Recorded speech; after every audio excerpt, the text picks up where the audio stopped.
parler du métabolisme musculaire.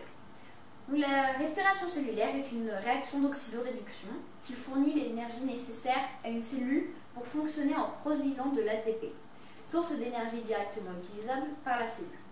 Il y a deux sortes de respiration cellulaire, aérobie et anaérobie. Le milieu propice à la respiration anaérobie est de l'eau courante oxygénée, et le milieu pour la respiration anaérobie est l'eau stagnante, donc non oxygénée. La respiration cellulaire nécessite deux choses.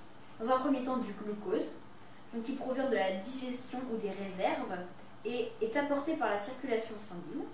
Et il nous faut aussi du dioxygène, donc de l'O2, qui est extrait de l'air par la ventilation pulmonaire et est apporté par la cellule par la circulation sanguine, fixée sur l'hémoglobine des hématies. Donc, la respiration cellulaire produit du dioxyde de carbone, donc CO2, qui est évacué par la circulation sanguine, notamment dissous dans le plasma. Elle produit aussi de l'eau, H2O, et parfois de l'urée si le carburant contient de l'azote, ou comme les acides aminés.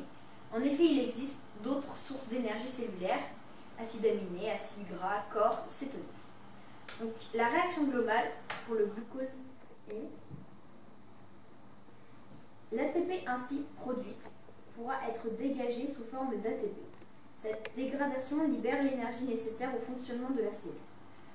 Pour les acides gras, c'est la bêta-oxydation dans les mitochondries des eucaryotes qui produisent de l'acétyl-CoA qui est coenzyme. Ils produisent aussi du NADH et du CoQH2. Cette réaction chimique enzymatique ont lieu dans le cytoplasme et dans les mitochondries des cellules chez les êtres pluricellulaires tels que l'homme et les cellules eucaryotes, et uniquement dans le cytoplasme chez les cellules précaryotes. Le transport d'électrons et la synthèse d'ATP sont liés à la membrane interne des mitochondries ou à la membrane cytoplasmique des prokaryotes. C'est une réaction aérobie, c'est-à-dire nécessitant un environnement oxygéné. Il en existe d'autres réactions anaérobies pouvant fournir de l'énergie sans dioxygène, comme la fermentation lactique, fermentation alcoolique et la respiration anaérobie utilisant d'autres oxydants tels que le dioxygène, par exemple le sulfate ou le nitrate. Donc, alors, cette réaction globale se fait en 5 étapes. Dans un premier temps, la glycosine. Donc, c'est une dégradation du glucose en pyruvate. Donc, l'énergie libérée est stockée sous forme d'ATP et de NADH. Ensuite, il y a la réaction de transition ou l'oxydation du pyruvate produit l'acétyl-CoA et du CO2. L'énergie libérée est stockée sous forme de NADH.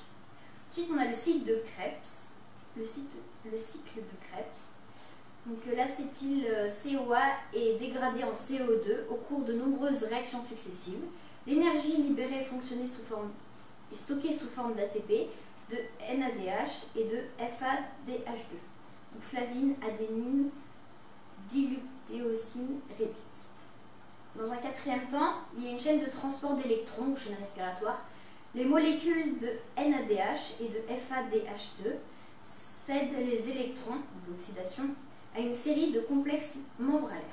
Le flux d'électrons à travers ces complexes permet de pomper des protons à travers la membrane, produisant un potentiel électrochimique, une force protomotrice.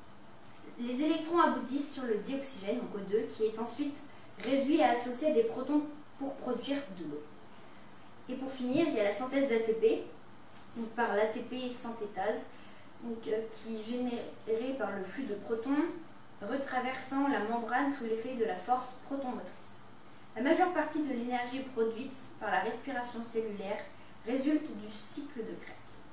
Le but de la glycosine étant la production de pyruvate.